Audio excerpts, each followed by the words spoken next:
noshukur bo'lib ketyapsizmi? Men sizni hozir har bir kuningizga shukr qildiraman. Mana bu uyni ko'rdingiz-a? 2 ga 2, bir xona. Bu uymi yoki hojatxonami? Bu uy. Bu yerda bitta xonada 2 ga 2 xonada 7 kishi, bir ota-ona, 5 ta farzandi bilan. Bu dasturxoningizmi bu? Ha, siz dasturxoningizmi bu? Bu turmush o'rtog'ingiz-a? Sal ahli zaifroq bo'lib qolganmi? Ha? Mana bu bosh miyadan yiqilib olgan shu. Bu opamizni turmush o'rtoqlarini katta bolasi deydi. Yani bularning kuni o'sha berilayotgan pensiya, shu pensiyani mana shu bolalarga yetkazadi. Mana 5 ta bolasi, 4 ta qiz, bitta o'g'il. Ha? Allohga shukr. Shularni Alloh uchun beribdi. Nima orzungiz bor? Orzum endi mana shu zamonlarni yashayin. Ben uy-joyga butun muhtoj bo'lib o'tiribman. Erimni kallasiga plastik qo'ydirishim kerak. Doim sudruki berayapti. Mahallani umuman ko'rmaymiz, kelmaydi. Yig'lab telefon qilaman, sen bos to'yimni. Mana kamera, payg'ambarimiz shafoatini ko'raman degan insonlarga murojaatingizni ayting. Sizlardan yordam so'ragimning sababi mana shu ahvolga mana ko'rib turibsizlar. Shu ahvolga yashayapman. Hech kim bizlarga yordam bermaydi. Sizlarga chiqishga avvalambor sizlarni bezovta qilganim uchun ham huzur aytaman sizlarga. Bizlar mana shu uy-joy bo'yicha xo'jayinimning kasalligi uchun shunday muhtoj oila bo'lib yashab o'tiribmiz, qiynalib. Shu bolalarimni ham mana maktabga chiqayapti, ustiga topsam oyog'iga topolmayman. Sizlarni eshitib rosa xursand bo'ldim.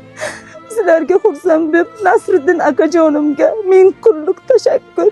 Shu bizlarning ahvolimizni sizlarga yetkazib, sizlarni mana shu yerga avvalambor sizlarni kelishlaringizga ming qulluq. Aziz vatandoshlar, mana ko'rib turibsizlar holatni.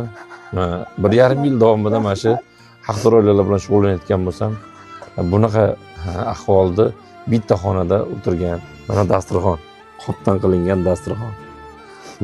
Oxir marta qachon go'sht yedingiz? 1-2 yil bo'ldi, 3 yil bo'ldi. Yegonim deyarli hozir qimmatlashib qolganman. Yegonim yo'q.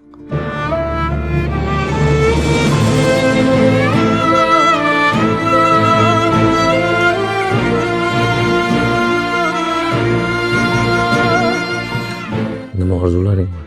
Uy olish, odam sog'liklari. Dadangiz olib kechira olaysan-a? Oyga, yaxshimish, ha? Dadangni yaxshi ko'rasanmi? Ha? Dadangni olib kechira olaysanmi?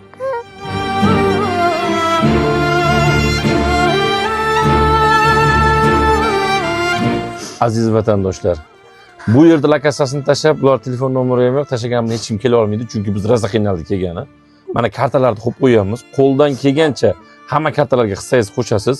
Agar pulingiz bo'lmasa, videoni maksimal tarqating. Birinchi like bosasiz, kommentariyasiga saxovat pesha boy yaqin qarindoshlaringiz saxovat peshalarni belgilaysiz. Keyin videoni oxirigacha ko'ring doim. Siz kartalarga hammasiga pul tushira olmayapsizmi? Demak, 100 talik limit to'lgan bo'ladi. Kechasi 12dan keyin yana kartalar ham ishlaydi. Mana bugun videoni kechroq qo'yapmiz, chunki biz bu yerga yetib kelishga rosa qiynaldik. Lokatsiyalar noto'g'ri tushib qolgan, u yoq bu yoq kelishimizga rosa qiynaldik. O'shaning uchun aziz vatandoshlar, maksimal videoni tarqating. Ahvolni ko'rib turibsiz. Haqiqiy haqdor. Ularning duosi ijobat. Bolajonlarni qarang, ko'zlarini qarang. Kelinglar aziz vatandoshlar. Ertaga Xudo xolasa, yani bularga pullarni topshirib duosini olishni nasib qilsin. Qani boshlaymiz. 3, 4, 5 mana. Go'shtlarni olib kelib bugun oshni qilib maza qilib yeb turing. Men ertaga kelaman sizga. Xudo xolasa mana shu yerga yaxshi insonlarimiz ko'p. 2 xonalimi, 3 xonali chiroyli qilib bitta vatan qilishga harakat qilamiz.